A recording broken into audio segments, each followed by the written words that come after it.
ఉపాధ్యాయ సంఘమందరూ కూడా ఎమ్మెల్యే గారికి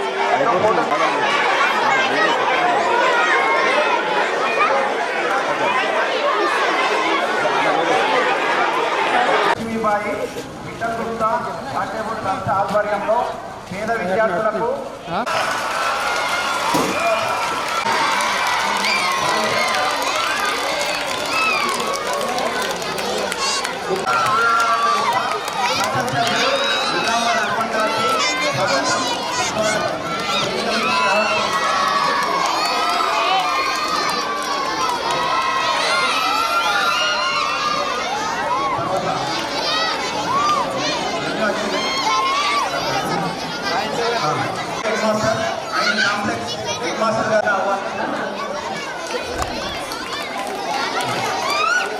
తర్వాత ఏఏపీసీ లక్ష్మి అమ్మాల చైర్మన్ ప్రాథమిక పాఠశాల ఉత్తరాన్ని వేదిక నుంచి రావాల్సిందిగా ఆహ్వానిస్తున్నాం.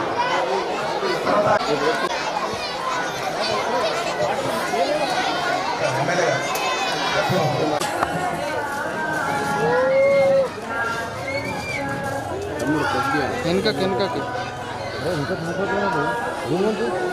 జూమౌట్ అయితే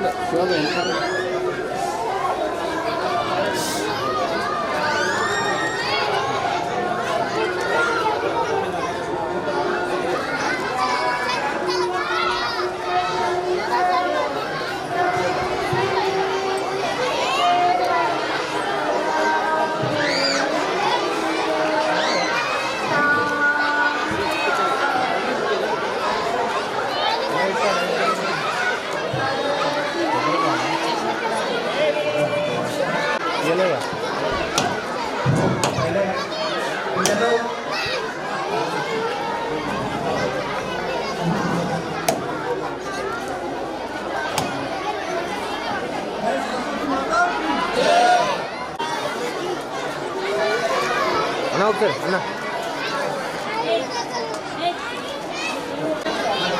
ఎక్కడ తగ్గించుకో తమ్ముడు ఎక్కడ తగ్గించు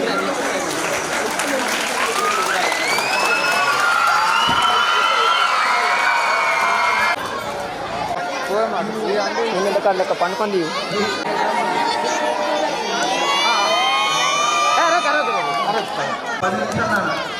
అలా లేదు ఎక్కువ నూనె తొందరగా చేయాలి ఇక్కడ ఎందుకు కొడుతున్నావు అయిపోయింది అది మళ్ళీ కొడుతున్నావు కొట్టలే నువ్వు కొట్టినావు ఇప్పుడు చూడు నువ్వు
ఒక్కడే ఒక్కడు ధనుపాలు గుట్టల ధన్య జీవులు గొప్ప మాయమైపోతున్నాడమ్మా మనిషన్నవాడు మచ్చుకైనా లేదు చూడు మానవత్వం ఉన్నవాడు తములోన కొండంత చేసిన పొదువలానే నడు కొండంత లేదు చూడు మానవత్వం ఉన్నవాడు ఎండకాలము మీరు చల్లని హస్తాల ఎండకాలము మీరు చల్లని హస్తాల సమాజ సేవలు సాగించి లోకాన దాతలో వెలగాలి ధరణిలోన మీరు దాతలో వెలగాలి ధరణిలోన మీరు మాయమైపోతున్నాడమ్మా మనిషన్నవాడు మచ్చుకైనా లేదు చూడు మానవత్వం ఉన్నవాడు నూటికో కోటికో ఒక్కరు ఒక్కరు లంచ్ టైం అయిపోయినట్టుంది కదా అన్న గట్టిగా నడపాలి ఇంకొకసారి భారత్ మాతాకి ఈరోజు ధన్పాల్ లక్ష్మీబాయి విఠల్ గుప్త చారిత్ర ట్రస్ట్ ఆధ్వర్యంలో ఇందూరు నగరంలో ఉన్న అన్ని ప్రభుత్వ ప్రైమరీ పాఠశాలల్లో పిల్లలకు ప్రతి ఒక్కరికి నోట్ బుక్స్ ఇవ్వడం కార్యక్రమంలో భాగంగా ఈరోజు దుబ్బా హై స్కూల్లో ఈ కార్యక్రమం నిర్వహించడం జరిగింది. ఈ కార్యక్రమంలో వేదిక మీద ఉన్న ఈ school primary school HM Raju గారికి, high school HM K Gangaiah గారికి, కార్పొరేటర్ సోదరి మరియు పంచిరెడ్డి ప్రవళిక శ్రీధర్ గారికి, మరియు కార్పొరేటర్ సుధీర్ గారికి, మాజీ కార్పొరేటర్ సీనియర్ నాయకులు మాయవర్ సాయిరామ్ గారికి, మరియు కార్పొరేటర్ సోదరుడు ఎడం మాయవర్ సునీత రాజు గారికి, బీజేపీ మండల అధ్యక్షుడు గడ్డ రాజు గారికి, పెద్దలు సీనియర్ నాయకులు భరత్ భూషణ్ గారికి, కార్పొరేటర్ ముఖ్యాలు గారికి, ఎక్స్ కార్పొరేటర్ సాదేవ్ గారికి, బీజేపీ జిల్లా అధ్యక్షుడు రావు లక్ష్మణ్ గారికి, సీనియర్ నాయకులు గడప గజల్ గారికి, గ్రూప్ వెంకటేష్ గారికి, మరియు ఈ కార్యక్రమంలో పాల్గొంటున్న స్థానిక ప్రజలకు, సోదర సోదరులకు, భారతీయ జనతా పార్టీ నాయకులకు, కార్యకర్తలకు, ఈ హై స్కూళ్ళు, ప్రైమరీ స్కూల్ స్టాఫ్కు మరియు ఈ స్కూల్లో పనిచేస్తున్న ప్రతి ఒక్కరికి అటెండర్తో సహా మరియు పిల్లలకు ఈరోజు ఈ కార్యక్రమంలో పాల్గొంటున్న ప్రతి ఒక్కరికి కూడా నా నమస్కారం. మా ట్రస్ట్ ద్వారా గత 20 సంవత్సరాల నుండి ఇందూరు నగర ప్రజలకు సేవ చేయడం అనేది మా అదృష్టంగా భావిస్తాము. దాంట్లో భాగంగా ఏదైతే ప్రభుత్వమో ప్రైమరీ స్కూల్ స్టూడెంట్స్కు నోట్ బుక్స్ టెక్స్ట్ బుక్ ఇస్తుంది, నోట్ బుక్ ఇవ్వండి.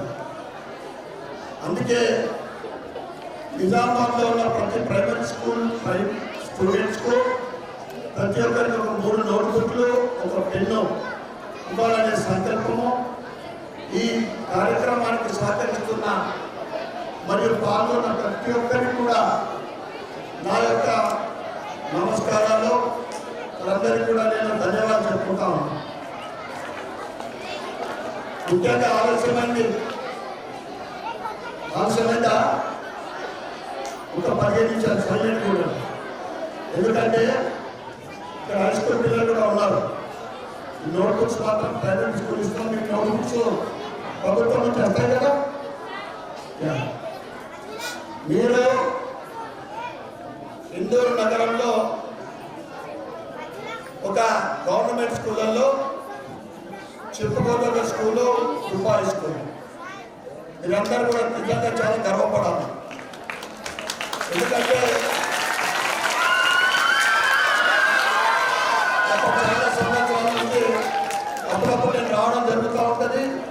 ఇక్కడ ఏదైతే మీకు హెడ్ మాస్టర్లు మరియు స్టాఫ్ ఏదైతే ఉందో నిజంగా చాలా చక్కగా చెప్తారు. వాళ్ళ డ్యూటీస్ 100% మీకు న్యాయం చేస్తూ ఉన్నారు, డెడికేట్గా పనిచేస్తూ ఉన్నారు. ఇప్పుడు మీరు అందరూ కూడా చప్పట్లు కొట్టండి ఒకసారి మీ స్టాఫ్తో. అందుకే అన్ని ప్రభుత్వ స్కూళ్ళతో పాటు నాకు ముందుగా గుర్తుకొచ్చేది దుబారి స్కూల్, దుబ్బా ప్రైమరీ స్కూల్. మీరు అందరూ కూడా చక్కగా చదువుకున్నారా, మీరైతే జీవితంలో ఏం సాధించాలనుకుంటున్నారో, మీ గోల్ ఏంటిదో, మీ సంకల్పం ఏంటిదో మీరందరూ కూడా కష్టపడి చదివితే తప్పకుండా సాధించగలుగుతారు. చదువుకుంటే సాధించలేని ఏది ఉండదు. ఈరోజు మీరు ప్రభుత్వ పాఠాలు చదువుకుంటున్న ప్రైవేట్ స్కూల్ అయితే బాగుండేది అనేది మీరు ఎప్పుడు కూడా ఏ కోశాన కూడా ఆలోచించద్దు. ఎందుకంటే ఇక్కడ కూర్చున్న అనేక మందితో పాటు ఇవాళ చాలా మంది ప్రముఖులు ప్రభుత్వ పాఠశాలలో చదువుకొని ఒక ఉన్నతమైన స్థానాన్ని దిగి ఇవాళ మన ప్రధానమంత్రి ఎవరు మోడీ గారు కూడా ప్రభుత్వ పాఠశాలలో చదివిండు. మోడీ గారు కూడా ప్రభుత్వ పాఠశాలలో చదివిండు. అదేవిధంగా ఇవాళ మనము కంప్యూటరు సాఫ్ట్వేర్ అంటాం కదా, మైక్రో సాఫ్ట్వేర్ యజమాని సత్యనాదెల్ల అంటే ఇలా ప్రపంచం అందరికీ తెలుసు. సత్యనాదెల్ల కూడా ప్రభుత్వ పాఠశాల చదివిన వ్యక్తే. ఆంధ్రప్రదేశ్ ముఖ్యమంత్రి ఎవరు చంద్రబాబు నాయుడు కూడా ప్రభుత్వ పాఠశాల చదివి ఇలా ఒక ఉన్నత స్థానానికి వాళ్ళు ఎదగడం జరిగింది. కనుక ప్రభుత్వ పాఠశాలలో మనకి ఏది కూడా అలా బాగుందని ప్రైవేట్ అని మీరు ఎప్పుడు కూడా ఆలోచించవద్దు. దాంతోపాటు మీరు మంచిగా చదువుకొని మీరు ఏదైతే మీరు డాక్టర్ కావాలనుకున్నారా, ఇంజనీరా, ఐఏఎస్ఆ, ఐపీఎస్ఆ, మీరు చదువుకుంటే మీ గోల్ని సాధించవచ్చు. చదువుకుంటే దాన్ని ఎవరు కూడా ఆస్తులు దొంగలించబడతాయి, డబ్బు దొంగలించబడుతుంది. చదువుకుంటే మాత్రం దాన్ని ఎవరు దొంగతనం చేయలేదు. ఎవరైనా గుంజుకుంటారా? చదువుకుంటే మీ జ్ఞానాన్ని గుంజుకుంటారా ఎవరన్నా? అందుకే మీరు అందరూ కూడా శ్రద్ధగా చదువుకొని మంచిగా చదువుకొని మీ ఏదైతే మీ గోల్ ఉందో దాన్ని సాధించాలని నేను మనస్ఫూర్తిగా మీ అందరూ కూడా నేను బ్లెస్సింగ్ ఇస్తూ ఉన్నాను. అదేవిధంగా నేను ఎమ్మెల్యే అందరి ఆశీర్వాదంతో వెనుకోకుండా నేను నిజామాబాద్ ప్రజలకు, ఇందూరు ప్రజలకు ఎప్పుడు నేను రుణపడి ఉంటాను. కానీ నా ఆలోచన ముఖ్యంగా పేదలకు, మధ్యతరగతి వాళ్లకు విద్యా, వైద్యం, ఆవాస్ యోజన ఈ మూడు అభివృద్ధి చెందితే, ప్రజలకు అందితే నిజంగా కూడా పరిపాలన సక్రమంగా ఉన్నట్లే. నా ఆశయము, నా గోల్ కూడా అదే. కనుక ముందు విద్య ప్రభుత్వ పాఠశాలలో నేను ఎమ్మెల్యే అయిన తర్వాత ఇది రావడం జరిగింది. ఇక్కడ ఉన్న సమస్యలు ఏంటిదో అన్నీ కూడా నా దృష్టిలో ఉన్నాయి. దాంట్లో భాగంగానే ఏదైతే ఫర్నిచర్ నిరుపయోగంగా పనికి రాకుండా ఒక రూమ్లో ఉందో, పిల్లలకు స్కూల్ బెంచ్ లేకుండా డ్యామేజ్ అయినాయి, దాన్ని ముందు రిపేర్ చేయించాలని నేను నా ట్రస్ట్ ద్వారా చేయడం జరుగుతూ ఉంది. నిజంగా ఈ స్కూల్కు పిల్లలకు ఉపయోగపడే విధంగా బెంచ్ల రిపేరింగ్ నా ట్రస్ట్ ద్వారా చేయడం అనేది నా కుటుంబ సభ్యులందరూ కూడా చేసుకున్న అదృష్టంగా నేను భావిస్తా ఉన్నాను. అదేవిధంగా వాటర్ ఫెసిలిటీ గురించి ఇంటర్మీడియట్ వాళ్ళ నోటీస్ తీసుకెళ్ళలేదు. మరియు ప్రభుత్వం నుండి కూడా టాయిలెట్స్ రిపేరింగ్ అయిపోయింది కాలేదా? ముఖ్యంగా ప్రభుత్వ పాఠశాల అవసరం ఏమున్నదో నేను అన్నీ కూడా పరిశీలించి ప్రభుత్వం దృష్టికి తీసుకెళ్తా. తప్పకుండా ప్రభుత్వంతో మాట్లాడి ఇందూరు నగరంలో ఉన్న ప్రతి ప్రభుత్వ పాఠశాలకు కావలసిన సౌకర్యాలను కల్పించడానికి నా వద్ద కృషి చేస్తానని సభాముఖంగా మీ అందరికీ కూడా నేను తెలియజేస్తా ఉన్నాను. అదేవిధంగా పేదలకు కావాల్సిన వైద్యం గురించి కూడా నేను అనేక సార్లు ప్రభుత్వ హాస్పిటల్కి పోయినా, అదేవిధంగా మినిస్టర్ గారితో కూడా మాట్లాడడం జరిగింది. నిజామాబాద్ ప్రభుత్వ పాఠశాలలో ఏం సౌకర్యాలు కావాలా, ఏం ఇన్స్ట్రుమెంట్స్ కావాలా, స్టాఫ్ ఎంత కావాలని నేను చెప్పడం జరిగింది.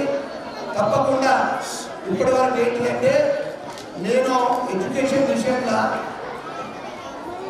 మినిస్టర్ గారికి ఎవరికి నేను మెమోరాండం లెటర్ ఇవ్వాలో నాకు అర్థం కాలేదు. ఎందుకంటే ఇప్పటి వరకు ఎడ్యుకేషన్ మినిస్టరే లేడు. రాబోయే కొద్ది రోజులలో మంత్రివర్గ విస్తరణ తప్పకుండా ఎడ్యుకేషన్ మినిస్టర్ ఏర్పడతాడు. నేను వారితో కూడా వారి వద్దకు వెళ్ళి ప్రభుత్వ పాఠశాలల సమస్యలు ఏంటిదో, మనకి ఏం కావాలో నా వద్ద నేను కృషి చేస్తాను ఎంత కూడా తెలియజేస్తా ఉన్నాను. మరొకసారి ఈ చక్కటి కార్యక్రమానికి సహకరిస్తున్న స్కూల్ స్టాఫ్ అందరికీ మరియు నా భారతీయ జనతా పార్టీ సహోదరులకు సోదరులని అందరికీ కూడా పేరు పేరున ధన్యవాదాలు చెప్పుకుంటూ సెలవు తీసుకుంటా ఉన్నాను. భారత్ మాతాకి